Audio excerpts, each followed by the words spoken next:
Hi dear students, welcome to online class. This is the continuity of Around a Medicinal Creeper written by Purnath Tejasvi, video number part 5. Okay, let's come to the page number 19.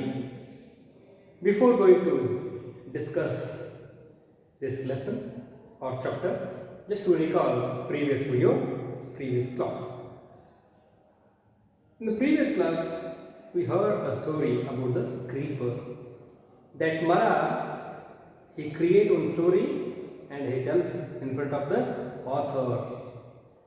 What he tell? He wounded, and then that leaf, when the unknown leaf he collect and dressing his own clothes, and then he go to that Englishman. He remove the cloth and leaf. Then he see surprise. In the what? There is no wound, there is no blood, there is no mark also. Okay ಅವ್ನು ನೋಡಿ ಗಾಬರಿ ಆದ. ಏನು ಕತೆ ಹೇಳ್ತಿದ್ದ ಮರ ಅದರಲ್ಲಿ ತಾನು ಕೈಗೊಂದು ಗಾಯ ಮಾಡ್ಕೊಂಡಿದ್ದ, ಯಾವುದೋ ಒಂದು ಕೆಲಸ ಸಲುವಾಗಿ ಗಾಯ ಮಾಡ್ಕೊಂಡಿದ್ದ. ಆ ಗಾಯಕ್ಕೆ ಅಲ್ಲಿ ಇದ್ದಂಥ ಜನರು ಓಡಿ ಮುಂದೆ ಏನು ಮಾಡಿದರು, ಒಂದು ಬಟ್ಟೆಯನ್ನು ಕಟ್ಟಿ, ಒಂದು ಎಲೆಯನ್ನಿಟ್ಟು ಬಟ್ಟೆಯನ್ನು ಕಟ್ಟಿದರು. ಹೆಚ್ಚಿನ ಟ್ರೀಟ್ಮೆಂಟ್ಗಾಗಿ ಎಲ್ಲಿ ಹೋದ, ಹುಲಿ ಹಿಂಡ್ ಅನ್ನುವಂಥ ಪ್ರದೇಶದಲ್ಲಿ ಇರ್ತಕ್ಕಂಥ ಒಬ್ಬ ಇಂಗ್ಲೀಷ್ ಡಾಕ್ಟರ್ ಕಡೆ ಹೋದ. ಅಲ್ಲಿ ಹೋದಾಗ ಏನಾಗ್ತದೆ, ಆ ಇಂಗ್ಲೀಷ್ ಡಾಕ್ಟರ್ ಅದನ್ನು ಡ್ರೆಸ್ಸಿಂಗ್ ಮಾಡಬೇಕಂತ ತೆಗೆದು ನೋಡಿದ್ರೆ ಅಲ್ಲಿ ಗಾಯ ಇಲ್ಲ. ಸರ್ಪ್ರೈಸ್ ಆದ. ಡಾಕ್ಟರ್ ಬೈಲಿಕ್ಕೆ ಶುರು ಮಾಡಿದ. Are you joking, you are mad, you fool ಅಂತ ಬೈಲಿಕ್ಕೆ ಶುರು ಮಾಡಿದ. ಓಕೆ, ಆಮೇಲೆ Mara showed him all the blood in the clothes. ಅವನ ಬಟ್ಟೆಗಳ ಮೇಲೆ ಬಿದ್ದಂಥ ಕಲೆಗಳನ್ನು ತೋರಿಸಿ, this really I suffering from the wound, but now it's not on my hand. ಅದು ನನ್ನ ಕೈ ಮೇಲೆ ಇಲ್ಲ, ಬಟ್ ಎಲ್ಲಿ ಹೋಯ್ತು ಗೊತ್ತಿಲ್ಲ. ಬಿಕಾಸ್ ಆಫ್ ದಿಸ್ ಲೀಫ್, ಅದೇನಾಗಿದೆ, ಈ ಒಂದು ಎಲೆ ಇಡೋದು ಏನಾಗಿದೆ, ಮಾಯವಾಗಿ ಹೋಗಿದೆ. That leaf has medicinal, that leaf had medicinal identity, medicinal contents. ಅಲ್ಲಿ ಆ ಲೀವ್ಸಲ್ಲಿ ಏನಂತಂದರೆ, ಗಾಯದ ಮೇಲೆ ಹಚ್ಚಿಕೊಂಡು ಬಂದಂಥ ಲೀವ್ಸಲ್ಲಿ ಏನಂತಂದರೆ ಮೆಡಿಸಿನಲ್ ಕಂಟೆಂಟ್ಸ್ ಇತ್ತು. ಆ ಸಲುವಾಗಿ ಏನಾಯ್ತದು, ಕ್ಯೂರ್ ಆಗಿ ಹೋಗಿತ್ತು ಅಂತ ಒಂದು ಕಥೆ ಆಗಿತ್ತು. Okay, let's come to the page number 19, first para. Looking at all this, the Englishman believed Mara. He took the leaf that had been kept on the wound and told Mara, "Show me the plant from which you plucked this leaf. I will give you my entire plantation." Mara took him to the forest, and even though they searched for an entire day from morning to evening, they didn't find that plant which had similar leaves. Now the Englishman thought that Mara really did not want to identify the plant. He was angry because he thought that Mara was so greedy that even though he had offered him his entire estate, he was not satisfied. So he took out his gun and pointed at Mara. Then Mara said, "If you don't," and he said that, who said? That Englishman said, "If you do not show it to me, I will shoot you down." Now Mara was shivering and he started crying loudly. He fell at Englishman's feet and begged him and said that he really did not know. I believed the Englishman. Now really angry said, "Get out," and drove him out. Let's come to the meaning of this para. Looking at all this, the Englishman believed Mara. ಮರ ಹೇಳೋದನ್ನ ಕಥೆಯನ್ನು ಯಾರು ಕೇಳ್ತಾ ಹೋದ್ರಂದರೆ, ಇಲ್ಲಿ ಇಂಗ್ಲಿಷ್ಮೆನ್ ಕೇಳ್ತಾ ಹೋದ. He took the leaf that had been kept on the wound and told Mara, "Show me the plant from which you plucked this leaf. I will give you my entire plantation." ಇಲ್ಲಿ ಏನು ಹೇಳಿ ಶುರು ಮಾಡಿದ್ರೆ, ಮರ ಹೇಳಿದ ಆ ಲೀವ್ಸಿಂದ ಏನಾಗಿದೆ, ನನಗೆ ಹೀಗಾಗಿದೆ, ನಿಜವಾಗ್ಲೂ ಗಾಯ ಅಂತ ಹೇಳಿದ. ಇಂಗ್ಲೀಷ್ಮೆನ್ ಅದನ್ನೆಲ್ಲ ನಂಬಿ ಅವನು ಆ ಎಲೆ ಮತ್ತು ಬ್ಯಾಂಡೇಜನ್ನು ತೆಗೆದು ಹೇಳಿದ, "ಮರ, ನೀ ಏನು ಮಾಡು, ಈ ಲೀವ್ಸ್ ಎಲ್ಲಿಂದ ತೊಗೊಂಬಂದಿಲ್ಲ ಆ ಪ್ಲ್ಯಾಂಟನ್ನು ನಾನು ತೋರಿಸು, ನಿನಗೆ ನಾನು ಸಂಪೂರ್ಣ ಎಸ್ಟೇಟನ್ನು ಬಿಟ್ಕೊಡ್ತೀನಿ, ನನ್ನ ಪ್ಲಾಂಟೇಷನ್ನೇ ಬಿಟ್ಕೊಡ್ತೀನಿ. ಪ್ಲಾಂಟೇಷನ್ ಅಂದರೆ ಕಾಫಿ ಎಸ್ಟೇಟ್, ದೊಡ್ಡ ದೊಡ್ಡ ದೊಡ್ಡ ನೂರಾರು ಎಕರೆಗಟ್ಟಲೆ ಇದ್ದಂತಹ ಪ್ಲಾಂಟೇಷನ್ ಇರೋದಿಲ್ಲ, ಅದನ್ನೆಲ್ಲ ನಾನು ಬಿಟ್ಕೊಡ್ತೀನಿ. ದೊಡ್ಡ ಎಸ್ಟೇಟ್ ಇರೋದಿಲ್ಲ, ಅದನ್ನೇ ಬಿಟ್ಕೊಡ್ತೀನಿ. 10,000 ಎಕರೆ ಜಮೀನು ಬಿಟ್ಕೊಡ್ತೀನಿ ಅಂತ ಹೇಳಿದೆ. Mara took him to the forest, and even though they searched for entire day from morning to evening, they did not find that plant which had similar leaves. ಆ ಎಲೆಯನ್ನು ಹಿಡ್ಕೊಂಡು ಅವರು ಆಲ್ರೆಡಿ ಬ್ಯಾಂಡೇಜಲ್ಲಿ ಕಟ್ಟಿದಾಗ ಸ್ವಲ್ಪ ಕ್ರಶ್ ಆಗಿತ್ತು. ಆ ಎಲೆಯನ್ನು ಹಿಡ್ಕೊಂಡು ಅವರು ಇಡೀ entire day the searching in the ಫಾರೆಸ್ಟ್ಗೆ ಹೋದರು. ಎಲ್ಲಿ ಅದರಿಗೆ ಗಾಯವಾಗಿತ್ತು ಅಲ್ಲೆಲ್ಲ ಹುಡುಕಲಿಕ್ಕೆ ಶುರು ಮಾಡಿದರು. ಎಲೆಯನ್ನು ಹೋಗಿ ಏನು ಮಾಡಿದ್ರು, ಗಿಡಗಳಿಗೆ ಹೋಲಿಸಿ ನೋಡ್ತಿದ್ರು. Which this leaves is belongs to which plant, ಯಾವ ಒಂದು ಗಿಡಕ್ಕೆ ಒಳಪಟ್ಟಿದೆ ಇದು ಎಲೆ, ಯಾವ ಥರ ಇದೆ ಇದು ಅಂತ ಸರ್ಚ್ ಮಾಡಲಿಕ್ಕೆ ಶುರು ಮಾಡಿದ್ರು. Entire day they search, they didn't find similar leaves of that they had. ಅವ್ರು ಏನು ಹೊಂದಿದ್ದು ಅವ್ರ ಕಡೆ ಇರುತ್ತಲ್ಲ ಅಂಥ ಒಂದು ಎಲೆನ ಅವರು ಎಂಟೈರ್ ಡೇ ಹುಡುಕಿದ್ರು, ಸಿಗಲಿಲ್ಲ. They did not find. Okay, now the Englishman thought the Mara really did not want to identify the plant.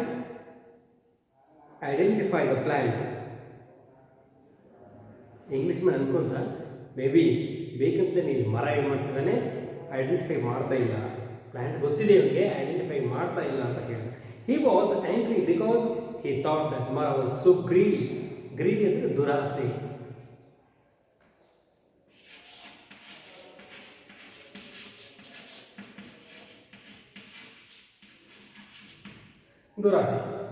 That even thought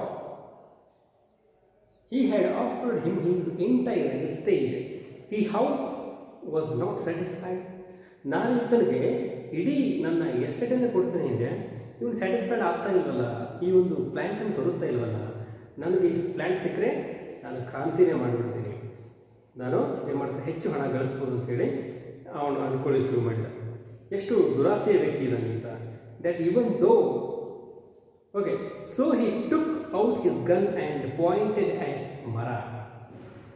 Say, ತನ್ನ ಗನ್ನನ್ನು ತೆಗೆದು ಸೆಟ್ಟು ಬಂತು, ಅವನು ಇಂಗ್ಲೀಷ್ಮನ್ಗೆ ಸೆಟ್ಟು ಬಂತು, ತನ್ನ ಗನ್ ತೆಗೆದು ಮರಾನ ಹೆಡ್ಗೆ ಪಾಯಿಂಟ್ ಮಾಡಿ ಹೇಳ್ತಾನೆ, if you don't show it to me, ನನಗೇನಾದರೂ ಈ ಪ್ಲ್ಯಾಂಟನ್ನು ತೋರಿಸ್ತಿ ಹೋದರೆ I will shoot you down, ನಾನೆಲ್ಲ ಸಾಯಿಸ್ಬಿಡ್ತೀನಿ, ಶೂಟ್ ಮಾಡಿ. ನಾವು ಮರ was shivering and he started crying lovely. ಮರ ನಡಗಲಿಕ್ಕೆ ಶುರು ಮಾಡಿ, ಶೀಲ್ವಿಂಗ್ ಅಂತ ನಡ್ಬೋದು, ಹೆದರಿ ನಡಗಲಿಕ್ಕೆ ಶುರು ಮಾಡಿದ್ರು. ಹಿ ಸ್ಟಾರ್ಟೆಡ್ ಕ್ರೈಂಗ್ ಲವ್ಲಿ, ಜೋರಾಗಿ ಅಳ್ಲಿಕ್ಕೆ ಶುರು ಮಾಡಿದ.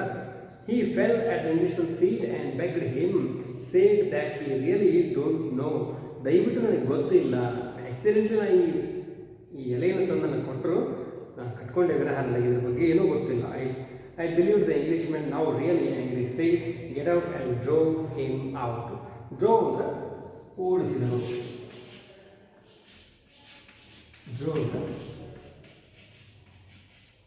ಓಡಿಸಿದರು ಅಥವಾ ಓಡಿಸು.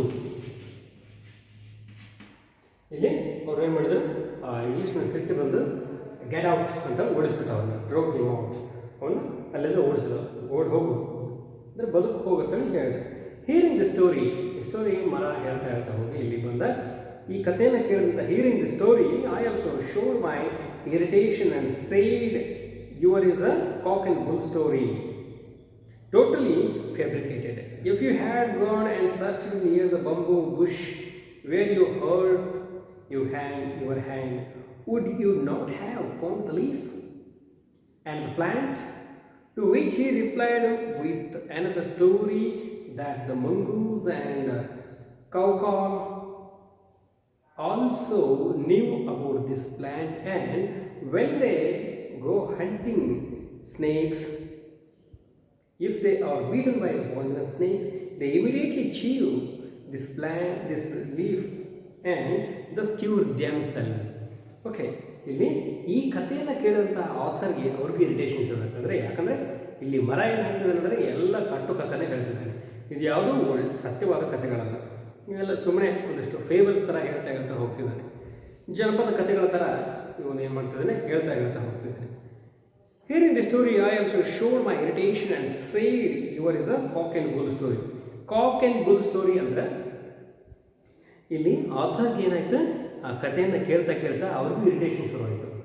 ಇರಿಟೇಷನ್ ಶುರುವಾಗಿ ಅವರು ಕೂಡ ಹೇಳಿದ್ರು, yours is a cock and bull story. ನಿಂದೆ ಕತೆ ಹೇಗಿದೆ ಅಂದರೆ ಕಾಕ್ ಆ್ಯಂಡ್ ಬುಲ್ ಸ್ಟೋರಿ ಅಂದರೆ ಒಂದು ಪ್ರೇಸ್. ಹೇಗೆ ಏನಿದ್ರೆ ಅರ್ಥ ಅಂದರೆ ಕಾಗಕ್ಕ ಗುಬ್ಬಕ್ಕನ ಕತೆ ಹೇಳ್ತಾ ಇದೆಯಲ್ಲ ಅಂತ ಹೇಳ್ತಾರಲ್ಲ, ಕಾಗಗುಬ್ಬಿ ಕತೆ ಹೇಳ್ದಂಗೆ ಹೇಳ್ತಿದೆಯಲ್ಲ ಹೀಗೆ ಅಂದಾಗ ಹೀಗೆ ಹೇಳಿದ್ರು ಅಂತ. Totally fabricated. ಇದು ಹೇಗಿದೆ ಅಂದರೆ ಟೋಟಲ್ ಆರ್ಟಿಫಿಷಿಯಲ್. ಫ್ಯಾಬ್ರಿಕೇಟೆಡ್ ಅಂದರೆ ಕೃತ್ರಿಮ ಅಂದರೆ ಆರ್ಟಿಫಿಷಿಯಲ್, ನೀನೇ ಸೃಷ್ಟಿ ಮಾಡಿದ ಕತೆ ಆಗಿದೆ, ಇದು ನ್ಯಾಚುರಲ್ ಅನಿಸ್ತಾ ಇಲ್ಲ. If you had got and search near the bamboo bush where you hurt your hand would you not have found the leaf and the plant? ನೀನು ನಿಜವಾಗ್ಲೂ ಅಲ್ಲಿ ನನ್ನ ಗಾಯವಾಗಿದ್ದರೆ ಅಲ್ಲಿ ಹೋಗಿ ಬಂಬು ಬುಷ್ ಅಂದರೆ ಅದರ ಪೊದೆ, ಬಿದಿರು ಮೆಳೆ ಅಂತ ಕರಿತೀವಲ್ಲ, ಬಿದಿರು ಜಾಸ್ತಿ ಹರಡಿರ್ತದಲ್ಲ ಅದಕ್ಕೆ ಬಂಬು ಬುಷ್ ಅಂತ ಕರೀತಾರೆ. ಅಲ್ಲಿ ಹೋಗಿ ನೀನು ಸರ್ಚ್ ಮಾಡಿದರೆ ಅದು ಎಲ್ಲಿದೆ ಅಂತ ನಿನ್ನ ಎಲೆ ಸಿಗ್ಬೋದಲ್ಲ, ಆಮೇಲೆ ಆ ಪ್ಲ್ಯಾಂಟ್ ಯಾವಂತ ಸಿಗ್ಬೋದಲ್ಲ, ಸುತ್ತಮುತ್ತ ಇರ್ತದಲ್ಲ ಅದೇನು ಹೋಗ್ತದೆ ಅಂತೇಳಿ ಕೇಳ್ತಾನೆ. To which he replied the another story that mongoose and ಕಾಕಾವ್. ಅವನು ಮತ್ತೊಂದು ಕತೆ ಹೇಳಕ್ಕೆ ಶುರು ಮಾಡಿದ. ಹೀಗೆ ಕೇಳಿದ ಮೇಲೆ ಆತ ಮತ್ತೊಂದು ಕತೆ ಶುರು ಮಾಡಿದ. ಮರ ಅಂದರೆ ಏನು ಮಾಡ್ತಿದ್ದ, ವಂಡರ್ಫುಲ್ ಕತೆಗಳನ್ನು ಹೇಳ್ತಾ ಹೋಗ್ತದೆ. ಅದಕ್ಕೂ ಮತ್ತೊಂದು ಕಥೆಯನ್ನು ಶುರು ಮಾಡಿದ. To which he replied with another story that mongoose and caw ಅಂದರೆ ಕ್ರೌ ಪೀಸೆಂಟ್. ಅದು ಒಂಥರದ ಬೇಟೆ ಹಕ್ಕಿ. ಅದು ಈ ಗಿಡುಗ ಅಂತ ಏನು ಹೇಳ್ತೀವಲ್ಲ ಆ ಟೈಪಲ್ಲಿ ಬರ್ತಕ್ಕಂಥ ಒಂದು ಹಕ್ಕಿ. Cow also knew about this plant and that when they go hunting snakes. Mongoose ಅಂದರೆ ಮುಂಗ್ಲಿ ಮತ್ತು ಗಿಡದಂಥ ಒಂದು ಬೇಟೆ ಪಕ್ಷಿ ಇವೇನಾದರೂ ಸ್ನೇಕನ್ನು ಹಂಟಿಂಗ್ ಮಾಡಿದಾಗ, if they are bitten by the poison snakes they immediately chew this leaf and thus cure themselves. ಅವು ಸ್ನೇಕ್ ಹಂಟಿಂಗ್ ಮಾಡ್ತಾವೆ. ಯಾವ ಮುಂಗ್ಲಿ, ಹದ್ದುಗಳು, ಗಿಡಗ ಇವೆಲ್ಲ ಏನು ಮಾಡ್ತಾವೆ, ಸ್ನೇಕ್ಸನ್ನು, ಹಾವುಗಳನ್ನು ಬೇಟೆಯಾಡಿ ತಿಂತಾವೆ. ಹಾವುಗಳನ್ನು ಬೇಟೆಯಾಡುವಾಗ ಅವು ಏನಾದರೂ ಕಚ್ಚಿದರೆ ಅವು ಏನು ಮಾಡ್ತಾವೆ, ಈ ಒಂದು ಎಲೆಯನ್ನು ಹುಡುಕಿ ತಿಂದು ನಮ್ಮ ಜೀವನ ಉಳಿಸ್ಕೊಳ್ತಾವು ಅಂತೇಳಿ ಇಲ್ಲೊಂದು ಕತೆ ಹೇಳಿದೆ. ನೀವು ಕೇಳ್ತಿರಲ್ಲ ಚಿಕ್ಕವರಿದ್ದಾಗೆಲ್ಲ, ಈಗೂ ಕೇಳ್ತಿರ್ತೀರಿ. ಏನಂದರೆ ಈಗ ಕಾಡು ಪ್ರಾಣಿಗಳಿಗೆ, ಮುಂಗ್ಲಿಗೆ ಏನಾದರೂ ಹಾವು ಕಚ್ಚಿದರೆ ಅದೇನು ಮಾಡ್ತೈತೆ, ಓಡಿ ಹೋಗಿ ಒಂದು ಎಲೆಯನ್ನು ತಿಂತೈತಿ ಹೇಳ್ತೀವಿ. ಓಕೆ, ಅದು ಎಷ್ಟು ಸತ್ಯವೋ ಅದನ್ನು ಯಾರಾದರೂ ಕಂಡಿದ್ದಾರೋ ಗೊತ್ತಿಲ್ಲ. ಬಟ್ ಹಳ್ಳಿಗಳಲ್ಲಿ ಇವತ್ತು ಏನು ಮಾಡ್ತಿರ್ತಾರೆ, ಈ ಕಥೆಯನ್ನು ಹೇಳ್ತಿರ್ತಾರೆ. ಇಲ್ಲಿ ಕೂಡ ಈ ಕಥೆಯನ್ನು ಹೇಳಿದೆ. Mara did not have any teeth on the right side of his mouth. He had to chew everything on the left side. He was aged and perhaps they had fallen off naturally. But why only one side? I was curious. One day I asked him how he had come to lose all the teeth only on one side. He told me an interesting story. It seems that they had fallen out long ago and not as a result of his advancing age. Once he had laid a trap in the forest to catch rabbits. He was worried that somebody else may get there before him in the morning and take away his catch. So he went into the forest before the daybreak. The trap was empty. No rabbit. He walked into it. Since there was a stream flowing nearby, Mara decided to brush his teeth and wash his face before trekking back home. When he broke a small stick from a nearby plant to brush a third or fourth time, he felt a sore taste in the mouth. He thought that there was something wrong with the stick and threw it.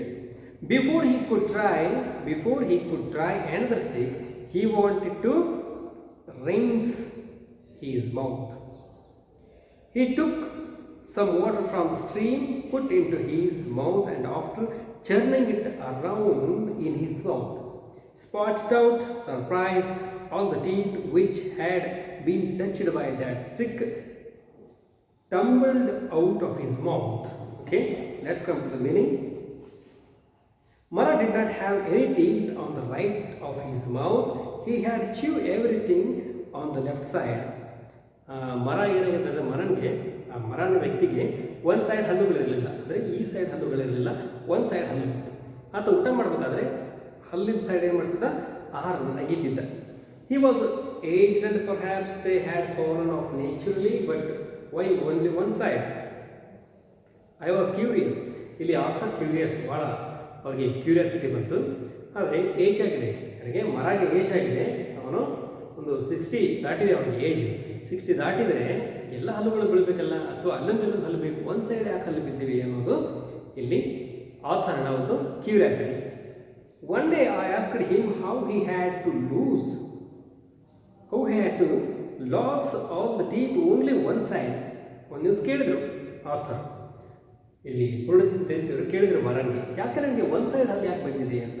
He told me an interesting story. ಅವನು ಕತೆ ಹೇಳಲಿಕ್ಕೆ ಶುರು ಮಾಡಿದ, ಅದಕ್ಕೂ ಒಂದು ಕತೆ. It seems that had fallen out long ago, not as a result of his advancing age. ನನಗೆ ವಯಸ್ಸಾಗಿ ಬಿದ್ದದ್ದಲ್ಲ ಅದು, ಅದಕ್ಕೊಂದು ಹಿಂದೊಂದು ಸ್ಟೋರಿ ಇದೆ ಅಂತ ಹೇಳಲಿಕ್ಕೆ ಶುರು ಮಾಡಿದ.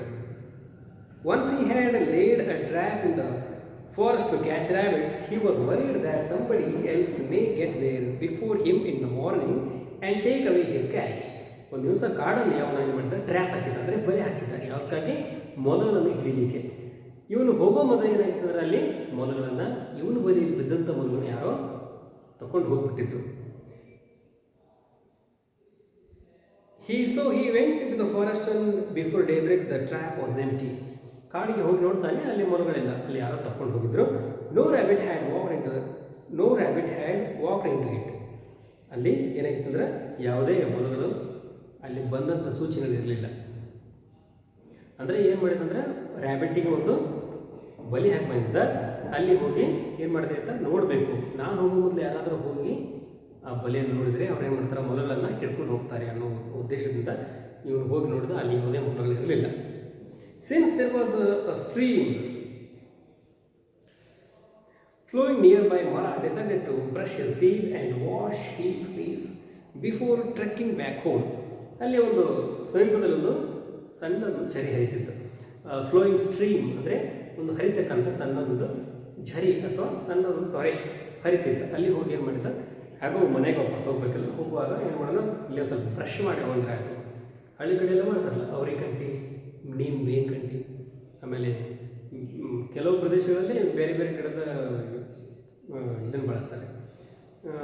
ಆಮೇಲೆ ಇದು ಯಾವುದು ಹೊಂಗೆ ಮರದ ಕಡ್ಡಿ ಬಳಸ್ತಾರೆ, ಬೇರೆ ಬೇರೆ ಪ್ರದೇಶದಲ್ಲಿ ಬೇರೆ ಬೇರೆ ಬಳಸ್ತಾರೆ. ಹೀಗೆ ಇವನು ಕೂಡ ಏನು ಮಾಡಿದ್ರಿಂದ ಬ್ರಷ್ ಮಾಡಬೇಕು ಅಂತ ಒಂದು ಡಿಸೈಡ್ ಮಾಡಿದ. When he broke a small stick from a nearby plant to brush a third or fourth time he felt a sour taste in the mouth. Brush ಮಾಡಬೇಕಂತ ಅಲ್ಲೇ ಒಂದು ಯಾವುದೋ ಒಂದು ಗಿಡದ ಕಡ್ಡಿಯನ್ನು ಬರೆದು ಬ್ರಷ್ ಮಾಡಲಿಕ್ಕೆ ಶುರು ಮಾಡಿದ. ಅವನು ಬಾಯಲ್ಲಿ ಸೋರ್ ಅಂದರೆ ಹುಳಿ ಕಟು ಒಂಥರ ಒಗರು ರುಚಿ ಬರಲಿಕ್ಕೆ ಶುರು ಆಯಿತು. ಅವನಿಗೆ ಏನು ಮಾಡಿದ, ಅವಾಗ ಟೇಸ್ಟ್ ಆಗಲಿಲ್ಲ, ಅದನ್ನು ಒಗೆದ. He thought that was that there was something wrong with the stick and threw it. ಅವೇನು ಮಾಡಿದ, ಏನೋ ಈ ಕಡ್ಡಿಲಿ ಏನಾದರೂ ಮಿಸ್ಟೇಕ್ ಇರ್ಬೋದು ಅಂತ ಒಗೆದ. Before he could try another stick, he wanted to rinse his mouth. ಇನ್ನೊಂದು ಸ್ಟಿಕ್ಕನ್ನು ಆತ ತಗೊಂಡು ಹಲ್ಲಿಸ್ಬೇಕಂತ ಮಾಡೋಕ್ಕಿಂತ ಮೊದಲು ಏನು ಮಾಡಿದ, ಬೇಡ, ಬಾಯಿಲಿಂದ ಏನಾಗಿದೆ ಒಂಥರ ವಿಚಿತ್ರವಾದ ಟೇಸ್ಟ್ ಬರ್ತಾ ಇದೆ ಅಂತ ಹೇಳಿ ತನ್ನ ಬಾಯಲ್ಲಿ ನೀರು ಹಾಕ್ಕೊಂಡು ಬಾಯಿನ ತೊಳ್ಕೊಳ್ಳಿ ಶುರು ಮಾಡಿದ. He took some water from the stream, put into his mouth and after churning it around in his mouth. Churning ಅಂದರೆ ಮುಕ್ಕಳಿಸೋದು, ಅಥವಾ ಈಗ ಮಜ್ಜಿಗೆ ಕಟ್ಟಿತೀವಲ್ಲ ಅದಕ್ಕೂ ಕೂಡ ಚರ್ನಿಂಗ್ ಅಂತಾರೆ, ಮುಕ್ಕಳಿಸೋದು. ಬಾಯಲ್ಲಿ ನೀರು ಹಾಕೊಂಡು ಅಲ್ಲಿ ಮಾರ್ನಿಂಗ್ ನಾವು ಮೌತ್ ವಾಶ್ ಮಾಡ್ಕೊಳ್ಳೋವಾಗ ಮುಕ್ಕಳಿಸ್ತೇವಲ್ಲ ನೀರನ್ನು, ಅದಕ್ಕೆ ಚರ್ನಿಂಗ್. ಬಾಯಿಲೆಲ್ಲ ಮುಕ್ಕಳಿಸಿದ. ಸ್ಪಾಟ್ ಇಟ್ ಔಟ್ ಸರ್ಪ್ರೈಸ್ ಕಲ್ತವನಿಗೆ. ಏನು ಸರ್ಪ್ರೈಸ್ ಅದು? All the teeth which had been touched by that stick tumbled out of his mouth. Tumbled ಅಂದರೆ ಫಾಲ್ ಆರ್ ಫೆಲ್ ಡೌನ್, ಬೀಳೋದು. ಹಲ್ಲುಗಳು ಏನು ಆ ಸ್ಟಿಕ್ ಹಚ್ಚಿ ಹಲ್ಲು ಉಜ್ಜಿದ್ನಲ್ಲ, ಅವೆಲ್ಲ ಸ್ಟಿಕ್ಸ್ ಅವೆಲ್ಲ ಟೀತ್ಸ್ ಏನಾಗಿತ್ತಂದ್ರೆ ಅವೆಲ್ಲ ಬಿದ್ದುಬಿಟ್ಟು ಟೀತ್ ಅವು ಟಚ್ ಆದಂಥ ಎಲ್ಲ ಹಲ್ಲುಗಳು ಬಾಯಿಂದ ಹೊರಗಡೆ ಬಂದಿದ್ದು. ಅವನಿಗೆ ಸರ್ಪ್ರೈಸ್ ಆಗಿತ್ತು. ಓಕೆ, ಇಲ್ಲಿಗೆ ಏನು ಮಾಡೋಣ, ಇವತ್ತಿನ ವಿಡಿಯೋನ ಸ್ಟಾಪ್ ಮಾಡೋಣ. ನಾಳೆ page number 20 para number second thank god I was saved ಅಲ್ಲಿಂದ ಸ್ಟಾರ್ಟ್ ಮಾಡೋಣ. Okay, thanks for watching.